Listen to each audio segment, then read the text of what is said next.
अस्सलामु अलैकुम वरहमतुल्लाहि वबरकातुहू। आज के इस वीडियो में हम ज़मीर के बारे में पढ़ने वाले हैं। ज़मीर को लेकर काफ़ी बच्चों की बहुत ज़्यादा सवाल आए हैं और काफ़ी बच्चों ने ये बात बताई कि ज़मीर को समझने में उन्हें बहुत ज़्यादा परेशानी होती है। बहुत बार ज़मीर का इराब बदल जाता है, बहुत बार ज़मीर की पूरी जो सूरत है वो बदल जाती है। तो बहुत बच्चे को इस चीज़ में परेशानी थी कि ज़मीर होता क्या है, ज़मीर का इस्तेमाल कैसा है। तो उन तमाम सवालों के जवाब मैं इस वीडियो में दूंगा और इस वीडियो में सवाल का जवाब मैं यूं ऐसे दूंगा कि मैं पूरा ज़मीर का एक चैप्टर आपको पढ़ा दे रहा हूं। और चैप्टर पढ़ने से पहले ये बात ध्यान में रखें कि जो बच्चे शुरू से मुझसे पढ़ रहे हैं, 3 साल वाले आलमियत कोर्स में एडमिशन लेकर के पढ़ रहे हैं, उनको पढ़ने में ज़्यादा मुश्किल नहीं होगा, उनको समझने में ज़्यादा मुश्किल नहीं होगा, इसलिए कि वो मेरे अंदाज से पहले से वाकिफियत रखते हैं, तो उनको ज़्यादा परेशानी नहीं होगी। लेकिन जो आप में से जो बच्चे जो इसको कहीं और दूसरे तरीके से देख रहे हैं, मदरसों में थोड़ा सा आपने ज़मीर को अलग तरीके से पढ़ा है, किताबों में भी ज़मीर की अलग तरीके से उसकी जो है किस्मों को बांटा गया है, लेकिन मैं यहाँ थोड़ा दूसरे तरीके से किस्मों को बांटूंगा। तो बहरहाल आपको उन किस्मों पर गौर करने की ज़रूरत नहीं है। आपके मदरसों में आपने जो किस्में पढ़ी हैं वही याद रखें, अपनी किताबों में जो किस्में पढ़ी हैं वही याद रखें। बस ज़मीर के अलग अलग किस्मों के जो तरीके हैं, उसका जो नाम है, उसका जो इस्तेमाल है और उसके जो एराब है, उसको आप यहाँ पर समझ लीजिए। सबसे पहले आइए समझ लेते हैं कि ज़मीर असल में होता क्या है, ज़मीर का इस्तेमाल अरबी ज़ुबान में हम करते क्यों हैं। उसके लिए मैं यहाँ पर एक जुमला आपके सामने लिखता हूँ। देखिए, नसरा ज़ैदुन अम्रन व ज़रबा ज़ैदुन अम्रन व अतअमा ज़ैदुन अम्रन। एक और ले लीजिए, व बस इतना ही रहने दीजिए, ज़्यादा पेचीदा हो जाएगा आपके लिए। यहाँ गौर आपको ये करना है, एक ज़ैद है, 2 ज़ैद है, 3 ज़ैद है। ठीक इसी तरीके से यहाँ पर एक अम्र है, 2 अम्र है, तीसरा अम्र है। अब मैं आपको ये बताने जा रहा हूं कि यहाँ ये जो पूरा एक जुमला है ना, इसके अंदर 3 अलग अलग जुमले हैं। नसरा ज़ैदुन अम्रन एक अलग जुमला है, अमरा ज़ैदुन एक अलग जुमला है, अतअमा ज़ैदुन एक अलग जुमला है। लेकिन ये तीनों का तीनों का जो फाइल और मफूल है ना, वो एक ही है। यानी काम करने वाला और जिस पर काम हुआ है वो एक ही है। ठीक है, यानी जो जैद ने मदद करने वाला है वही जैद मारने वाला भी है और वही जैद खाना खिलाने वाला भी है। इसी तरीके से जो अमर जिस पर मदद किया गया है वही वो अमर है जिसको मारा भी गया है और वही वो अमर है जिसको खाना भी खिलाया गया है। एक तो ये जुमला हो गया। इसका तर्जमा क्या होगा? जैद ने अमर को मारा, जैद ने अमर की मदद की, जैद ने अमर को मारा और जैद ने अमर को खाना खिलाया। ये तर्जमा हुआ। अब एक दूसरा जुमला लिखता हूं, आप देखिए। नसरा ज़ैदुन अमरन व ज़रबहु व अतअमहु। यहां पर एक जैद मैंने लिखा, यहां पर एक अम्र मैंने लिखा, ठीक है, और एक यहां पर फेल तो सारा वही है, ऊपर वाला ही है।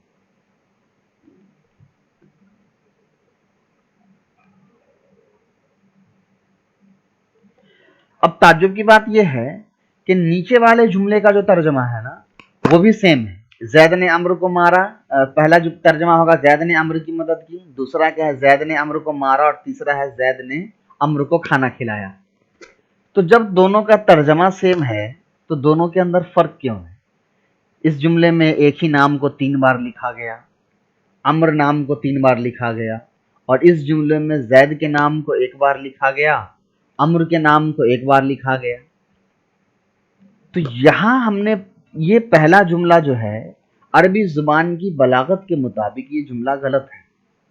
अरबी जुबान में बार बार एक ही नाम को रिपीट नहीं किया था, बार बार एक ही नाम का तकरार उसको दोहराया नहीं जाता है। लेकिन तो इसीलिए ये जुमला थोड़ा सही नहीं लगेगा पढ़ने में। उसके मुकाबले में ये जुमला बहुत आसान है। यहाँ हमने एक एक ही नाम को सिर्फ एक हर अलग अलग नाम को मैंने सिर्फ एक बार जिक्र किया और उस नाम की जगह हमने उसके ज़मीर का इस्तेमाल किया। तो यहाँ जो ज़रबा हु ज़मीर देख रहे हैं आप, या अतआमा हु ज़मीर देख रहे हैं, ये असल में वो ज़मीर है जो अम्र की जगह इस्तेमाल हुई है। अभी हम उसके रूल पे आएंगे बाद में, अभी सिर्फ समझिए।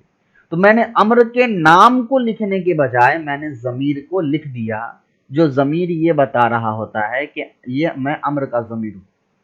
अब पता लगा चलो ठीक है, ये मफूल का ज़मीर तो हो गया, अम्र का ज़मीर हो गया।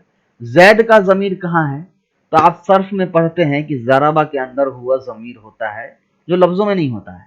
तो यहाँ ज़राबा के अंदर भी हुआ ज़मीर है जो जैद की है, अतआमा के अंदर भी हुआ ज़मीर है जो जैद की है। तो अब ज़मीर का अभी सिर्फ आपने इस्तेमाल सीखना है कि ज़मीर का इस्तेमाल क्या है। तो आपने देखा कि ज़मीर के इस्तेमाल से हम जुमले, अब आपसे कोई पूछे कि ज़मीर का इस्तेमाल क्यों करना है, तो हम कह सकते हैं ज़मीर के इस्तेमाल से जुमले के अंदर बार बार एक ही नाम के तकरार से हम बच सकते हैं।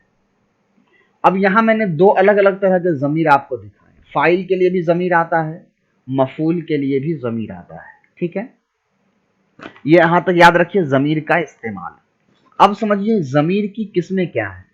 ज़मीर की एक किस्में वो है, मैं ज़मीर की किस्में बताने के लिए बता देता हूँ। ज़मीर फाइल के लिए भी आता है, ज़मीर मफूल के लिए आता है, ज़मीर मुज़ाफ इलैह बन करके आता है, और ज़मीर जो होता है वो हर्फ मजरूर बनकर आता है, यानी हर्फ जर के बाद आता है। बस यही चार ज़मीर है। ठीक है, यही चार ज़मीर है। एक ज़मीर है जो फाइल की जगह पर इस्तेमाल होता है, एक ज़मीर है जो मफूल की जगह पर इस्तेमाल होता है, एक ज़मीर है जो मुज़ाफ इलैह की जगह इस्तेमाल होता है, एक ज़मीर है जो मजरूर की जगह यानी हर्फ जर के बाद इस्तेमाल होता है। अब फाइल की ज़मीर पे आ जाइए। फाइल की जगह इस्तेमाल होने वाले जो ज़मीर होते हैं उसको हम कहते हैं मरफू। मरफू क्यों कहते हैं? मरफू का मतलब होता है जिस पर पेश हो। तो फाइल का इराब चूंकि पेश होता है और ज़मीर फाइल की जगह आया है, तो हम ये कह लेते हैं कि भाई ये ज़मीर तो चूंकि मबनी होता है तो उसका इराब तो बदलेगा नहीं।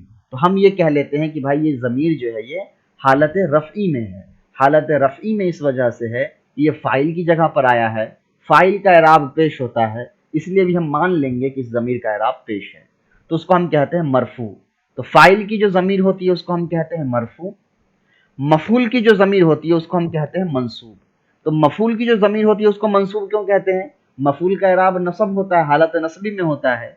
तो मफूल को न लिख कर उसकी जगह जो हम ज़मीर लिख देते हैं, उस ज़मीर के बारे में हम कहते हैं कि ये हालत नसबी में है।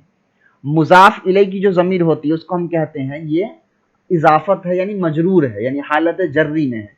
क्यों हालत जर्री में है? इसलिए कि हम सब जानते हैं कि मुज़ाफ इलैह का जो इराब होता है उस पर ज़ेर होता है। तो जो ज़मीर मुज़ाफ इलैह की जगह आएगा उसके बारे में भी हम ये मान लेंगे कि इस पर भी ये भी हालत जर्री में है, इस पर भी ज़ेर आया है। उसके बाद जो मजरूर है, जो हर्फ जर के बाद आता है, उसको भी हम मजरूर ही कहते हैं, बस दोनों का नाम में थोड़ा सा फ़र्क है। एक को हम मजरूर ब इजाफत कह देते हैं और एक को हम कहते हैं मजरूर बा हरफ जर। तो चूंकि हरफ जर का काम भी जेर देना है और मुजाफ इलैह काम भी जेर देना है, तो मजरूर बा हरफ जर का मतलब है ऐसा ज़मीर जो जिसके पीछे हरफ जर लगा हुआ हो। इतनी बात समझ में आ गई है। लेकिन अब थोड़ा सा और समझिए। फाइल जो होता है ना, दो अलग अलग तरह से ज़मीर आ सकती है। एक होता है मुत्तसिल, एक होता है मुनफसिल। एक होता है मुनफसिल।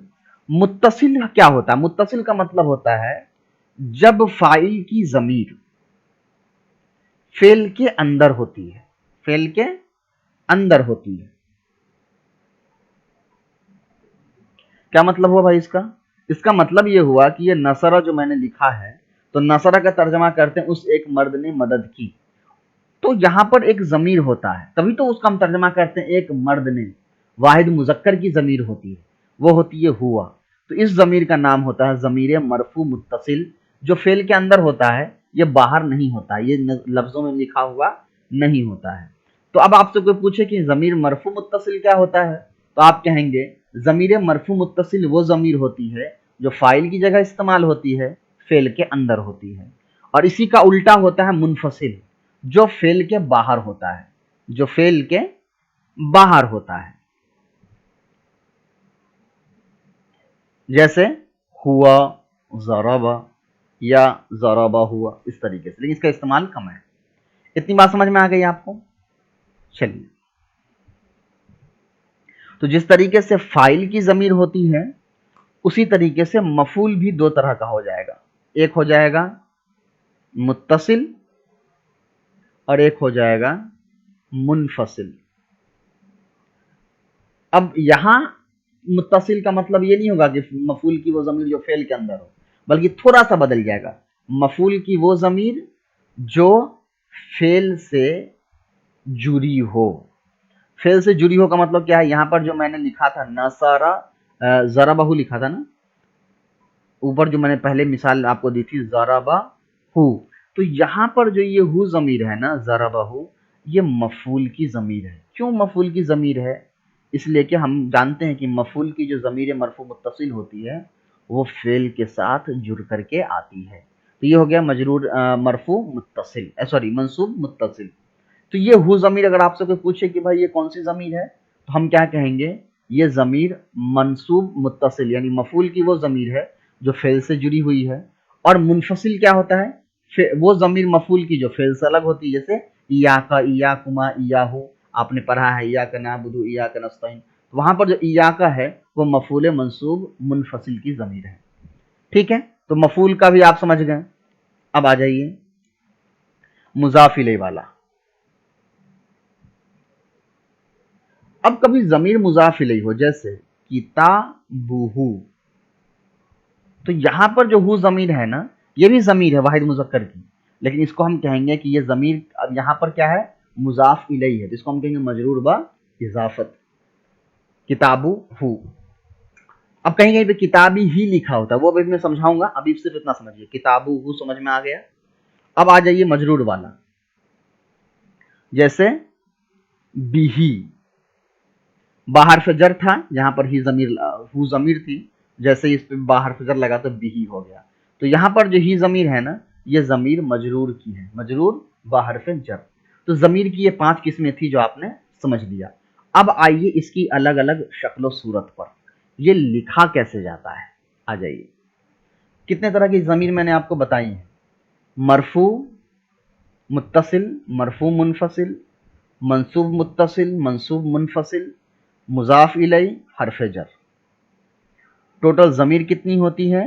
14 होती है। तो ये कितना है? 1 2 3 4 5 6 7 8।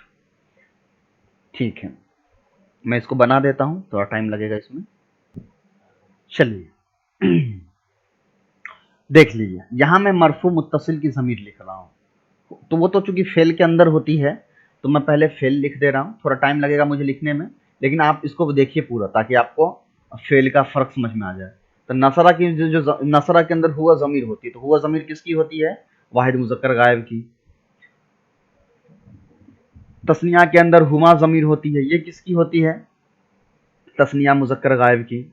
फिर हमारा आता है नसरू, तो लास्ट में वाव नून किसके किसके अलामत है? जमा मुज़क्कर गायब की, तो हुम लिख दिया। फिर आता है नसरत, तो ये नसरत जो है ये किसकी अलामत है? ओके, ये ठीक है, यहाँ पर साकिन मान लीजिए, वो साकिन का शायद मिट गया है हमसे। तो नसरा के अंदर कौन सी ज़मीर होती है? नसरत के अंदर हिया ज़मीर होती है। नसरता, तो नसरता क्या होता है? तस्निया मुअन्नस गायब की ज़मीर होती है, जिसके अंदर हुमा का ज़मीर आएगा। उसका बाद नसरना आता है, तो नसरना यहाँ मान लीजिए कि ये साकिन है। नसरना, तो नसरना के अंदर कौन सी ज़मीर होती है? हुन्ना की ज़मीर होती है। हुन्ना किसकी है? जमा मुअन्नस गायब की। इसी तरीके से उसके बाद आता है नसर ता, नसर ता, ता पर ज़बर होता है, तो ता पर ज़बर किसकी अलामत होती है? वाहिद मुज़क्कर हाजिर की, तो इसके अंदर कौन सी ज़मीर होती है? अंता ज़मीर होती है।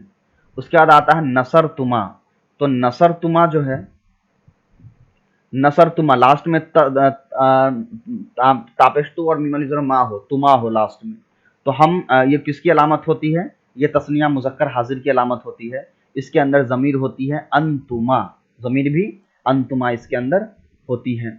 उसके बाद आ जाइए नसरतुम, तो नसरतुम जो है आखिर में तुम हो, तो ये किसकी अलामत है? ये अंतुम ज़मीर इसके अंदर होता है और ये अलामत होती है जमा मुज़क्कर हाजिर की।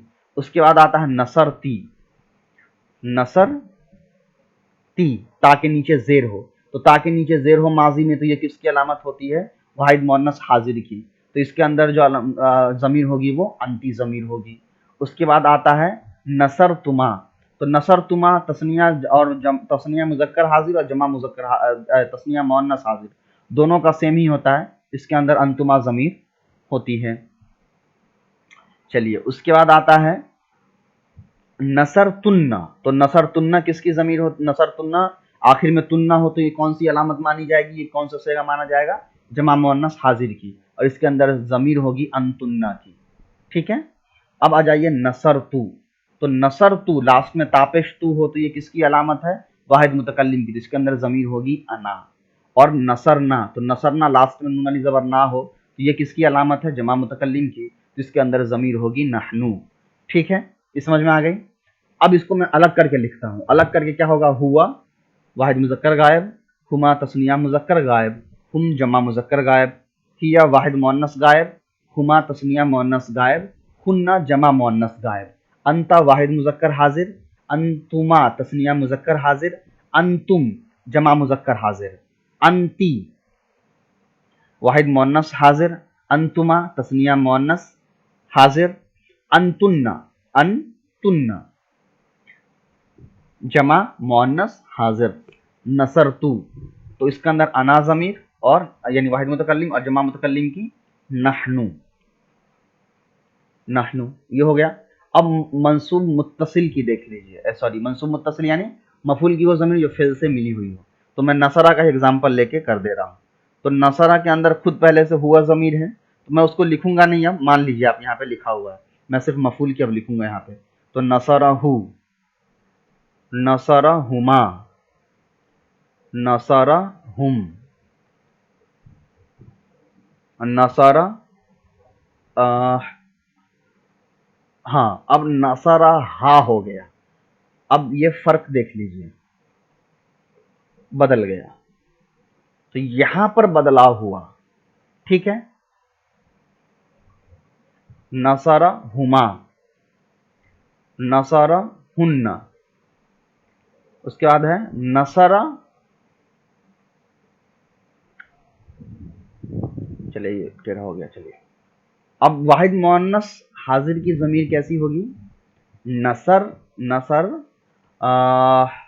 नसरा की, अब यहां पर बदल गया, सॉरी ये तो वाहिद मुज़क्कर हाजिर है ना, तो की नहीं का करिए, नसरा का, यहां पर ज़मीर बदल गई। जहां जहां मैं रेड कर रहा हूं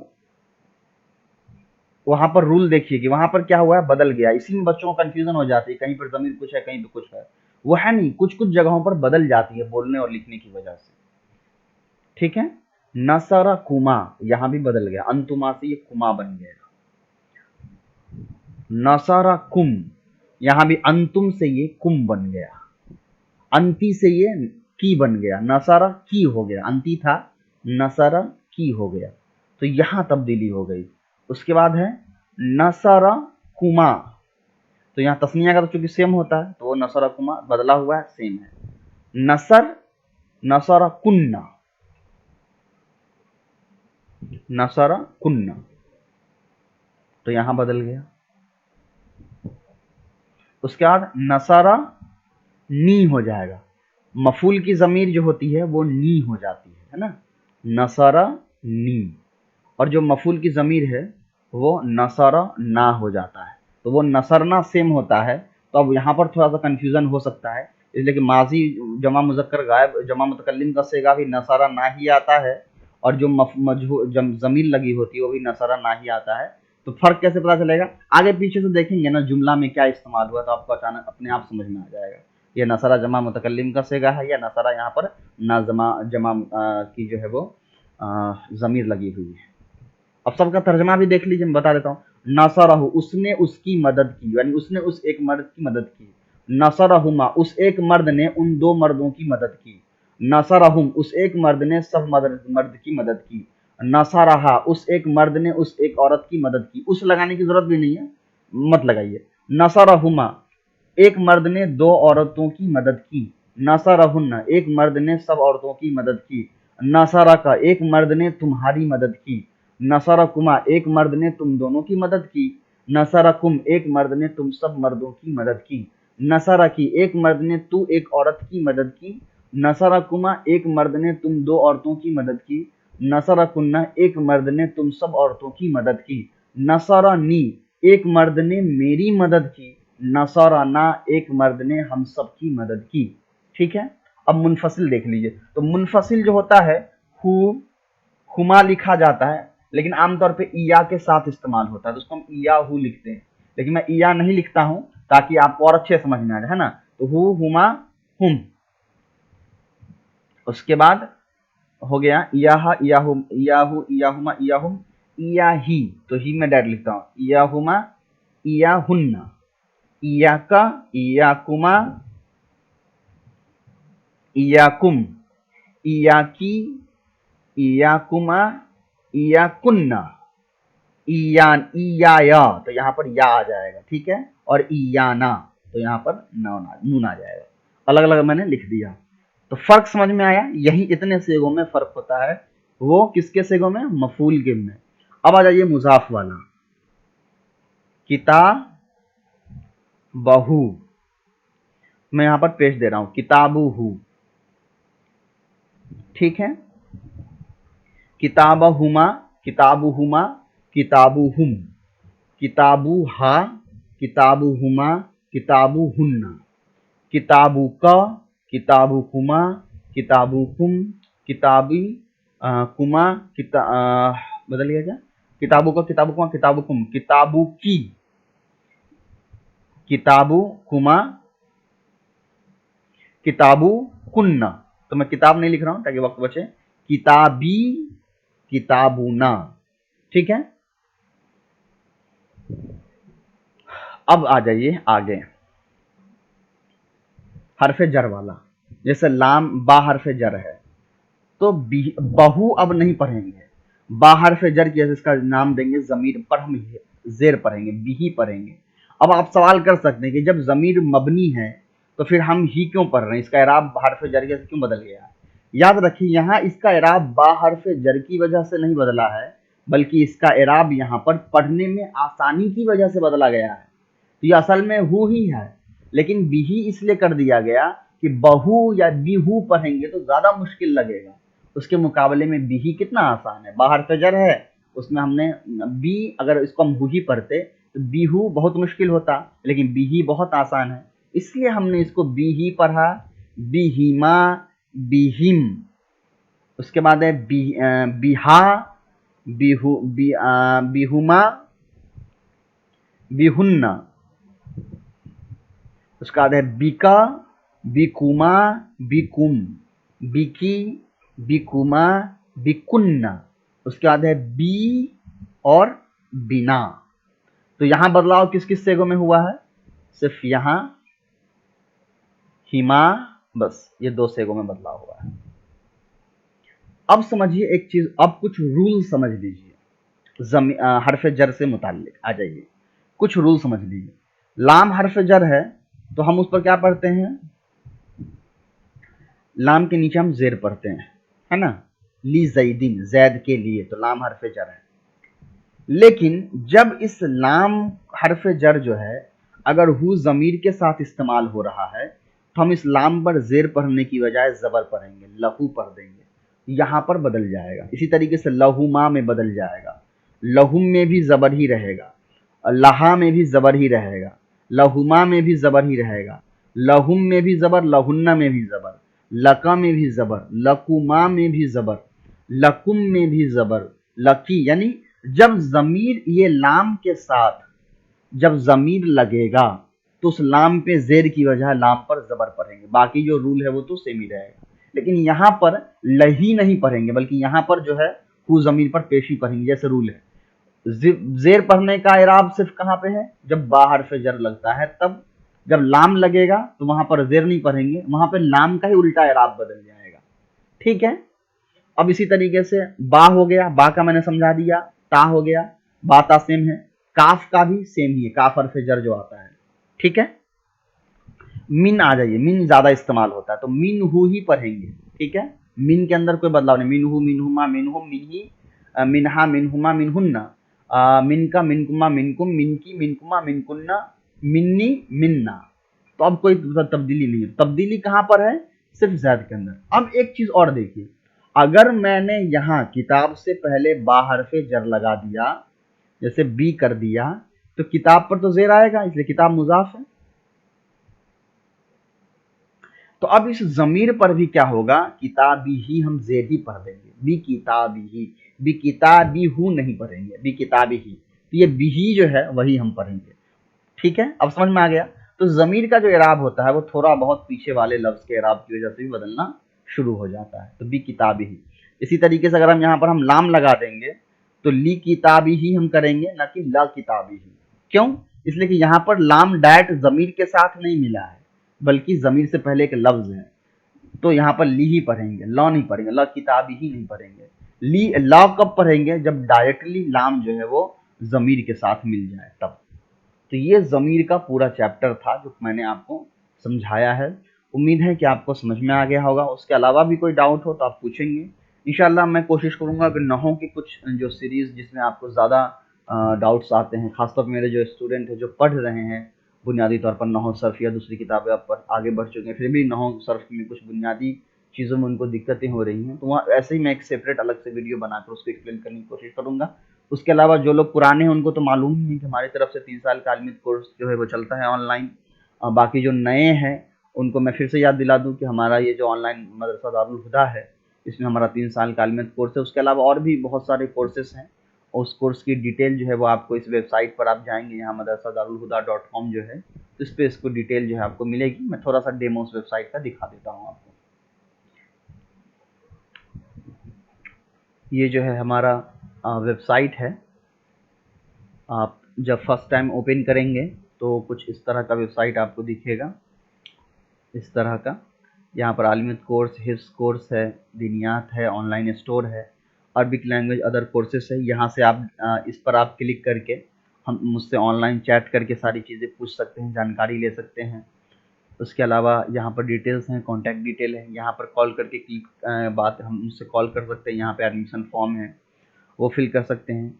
बाकी जो उसके अलावा जो हमारा ये आलमियत कोर्स है, इसकी डिटेल आप यहाँ आलमियत पर क्लिक करेंगे तो इसकी सारी डिटेल यहाँ पे आ जाएंगी कि जो बहनें हैं उनके लिए एक अलग से लाइव क्लास होता है, लेकिन उसमें बहुत दूसरा अंदाज होता है। उनके लिए पूरे पर्दे का लिहाज है, रिकॉर्डिंग वीडियो के ज़रिए क्लास है। यहाँ हर सेमेस्टर में किताब की लिस्ट जो है वो दी गई है कि फर्स्ट सेमेस्टर में क्या है, सेकेंड सेमेस्टर में क्या है। तो उसके अलावा यहाँ रिक्वायरमेंट है कि क्या कोर्स शुरू करने के लिए क्या रिक्वायरमेंट है। तो यहाँ पर एक्चुअली में कोई भी रिक्वायरमेंट जो है वो कोर्स शुरू करने के लिए नहीं है। आपको अगर कुछ भी नहीं आता है तब भी आप इसको ज्वाइन कर सकते हैं। यहाँ पर अलग अलग बॉयज़ गर्ल्स की फ़ी वगैरह की डिटेल है। उसके अलावा दूसरी और भी हमारे पास जो है वो कोर्सेस हैं। उसमें एक हमारा यहाँ पर है ओपन स्टोर पर आप जाते हैं, ऑनलाइन स्टोर, तो यहाँ पर आपको अलग अलग किताबों की जो है लिस्ट दिखती है, उर्दू की, अरबी की, फ़ारसी की। तो इसमें से क्या होता है कि आप किसी और मदरसे में पढ़ रहे हो और आपको इसमें से किसी एक किताब में हेल्प चाहिए, तो आप इस किताब की वीडियो जो है वो परचेस कर सकते हैं, ख़रीद सकते हैं। उससे हेल्प आप मुझसे ले, यानी उसको आप एज ए ट्यूशन आप मेरी तरफ से पढ़ सकते हैं उन किताब की, सिर्फ उस एक किताब की। आपको पूरे कोर्स ज्वाइन करने की ज़रूरत नहीं है, बल्कि आप डायरेक्टली सिर्फ उस किताब की एक हेल्प ले सकते हैं ट्यूशन के तौर पे। उसका लेने का तरीका ये होगा कि आप जो भी बुक आप यहाँ देख रहे हैं, आप एडमिशन फॉर्म पे क्लिक कर देंगे ज्वाइन अस नाउ पे, तो आपको एक पेज यहाँ पर खुल जाएगा एडमिशन फॉर्म का। यहाँ नाम वगैरह डाल देंगे, व्हाट्सएप नंबर ज़रूर डालेंगे आप, ईमेल डाल देंगे, तो फिर मैं आपसे कांटेक्ट करके पूछ लूँगा कि आपको कौन सी बुक चाहिए और क्या चाहिए। उम्मीद है कि आपको ये वीडियो पसंद आया होगा, मेरे पढ़ाने का तरीका आपको पसंद आया होगा। दुआ भी करें और इस चीज़ को जितना ज़्यादा हो शेयर करें अपने दोस्तों में, ताकि उनको भी इससे इस्तिफ़ादा करने का मौका मिले और हमारे मदरसे की कुछ मदद हो सके। अस्सलामु अलैकुम व रहमतुल्लाहि व बरकातुहू।